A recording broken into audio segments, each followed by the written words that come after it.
arısı gibiydim senden önce. Bak pervanelere döndüm seni görünce.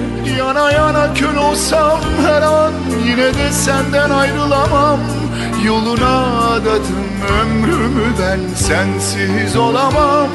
Yana yana kül olsam her an yine de senden ayrılamam. 1000 yıl yaşasam yine sana doyamam. Sana gönlümü verdim ey nazlı güzel. Seni almazsam gözlerim açık gider. Bana ellerini ver, hayat seni sevince güzel.